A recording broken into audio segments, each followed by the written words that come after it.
In this video, we'll take you through the rich history of Orange Amplification, highlighting its evolution from a small London-based company to a global powerhouse revered by musicians worldwide.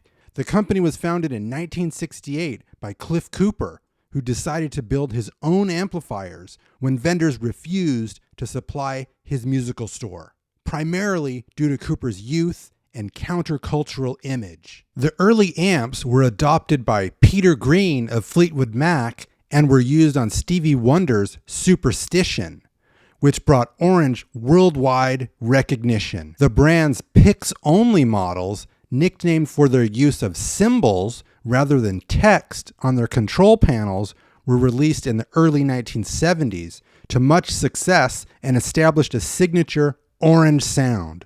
Orange was founded in 1968 by musician and electronics designer Cliff Cooper of London, and he opened a shop in London's West End. Initially, Cooper used the basement of the shop as a professional recording studio. Because the studio failed as a business in September of 1968, the ground floor was opened as a music shop and Cooper sold his own musical equipment. Initially, Cooper had difficulties in obtaining stock, which meant that the new Orange shop at first dealt only with second-hand equipment. Many musicians around that time preferred older, used guitars as they were considered to be better quality and have more character than new gear. The Orange shop was the first to cater to this market. The difficulties faced in stocking the shop led Cooper to design his own Orange amps. In late 1968, Huddersfield-based company Radiocraft, owned by Matt Mathias, was appointed to produce the first Orange-branded amplifiers. Orange shop salesman Mick Dines became closely involved with the design of Orange cabinets. Because Dines was a touring musician, he understood how road travel strained equipment and could lead to breakdowns.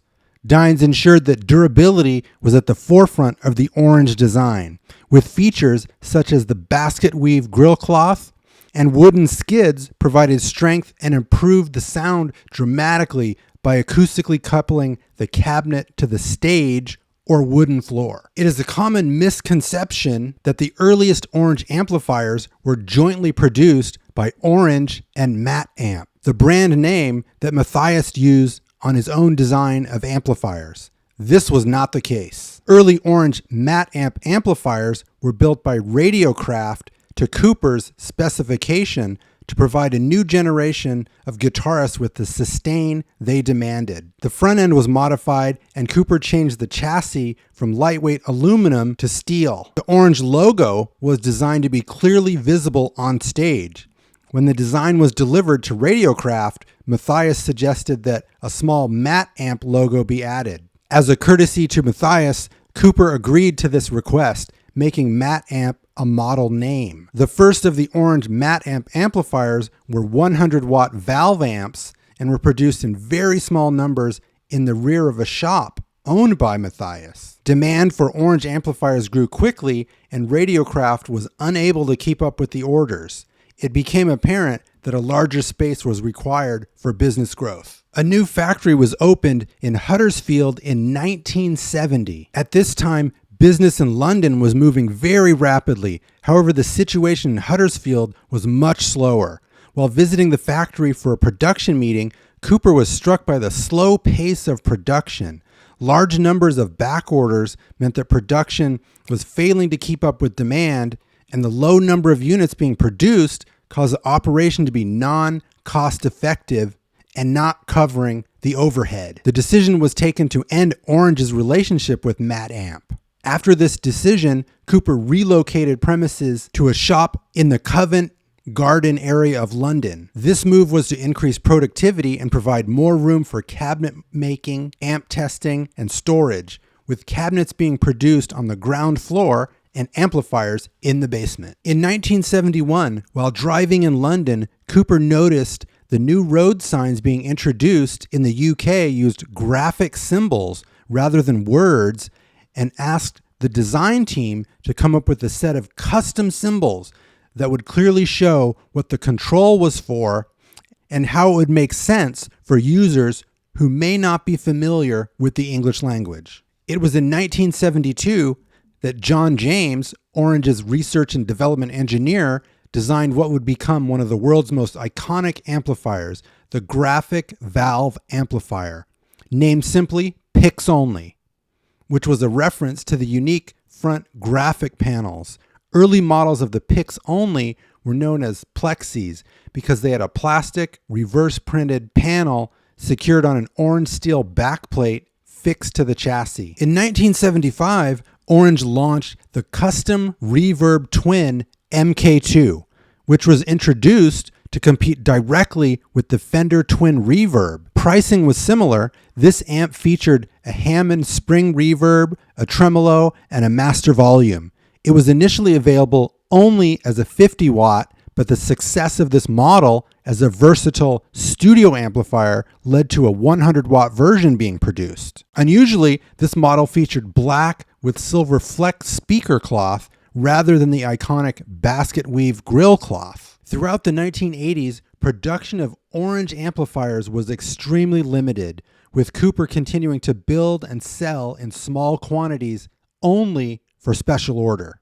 In 1993, Gibson licensed the name to manufacturer Orange Amplification. Gibson decided to have their Orange amplifiers made by Matamp in Huddersfield again, like the 60s, in order to keep the Made in England identity. The first Gibson-era Orange reissues were the Graphic 120 and Overdrive 120, launching in 1994, followed by the Graphic 80 and Overdrive 80.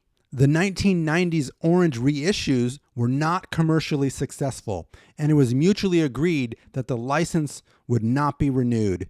In February of 1997, Gibson handed the Orange name back to Cliff Cooper. With the brand back under Cooper's control, guitarist and valve amplifier expert Adrian Emsley was brought in as a technical director with the brief to update and refresh the product range.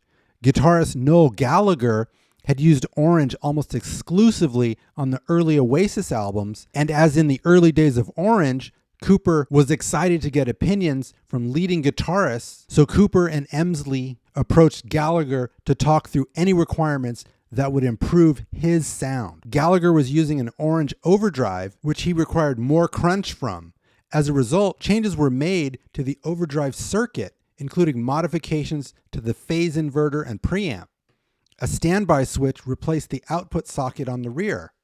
The modifications suggested by Gallagher formed the basis of the OTR amplifier.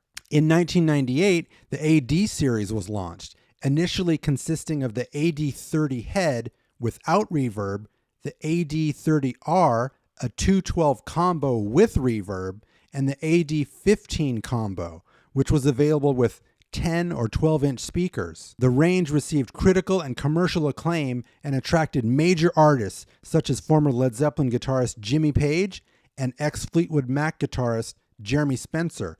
In 1999, the AD15 won the Editor's Pick Award from the U.S. Guitar Player magazine, Orange being the first British company in that category to do so. The award saw global interest not only in the AD15, but in Orange as a brand, and was a major factor in reestablishing the company. In the millennium era of the 2000s, we've seen unprecedented diversification of the Orange product line. In 2006, the Tiny Terror was launched. And since then, the Orange product line has expanded with multiple amps, cabinets for guitar and bass. I want to thank everyone for joining me on this fascinating journey on the history of Orange amplification. Don't forget to like and subscribe. This has been Damon D. One World, One Rock.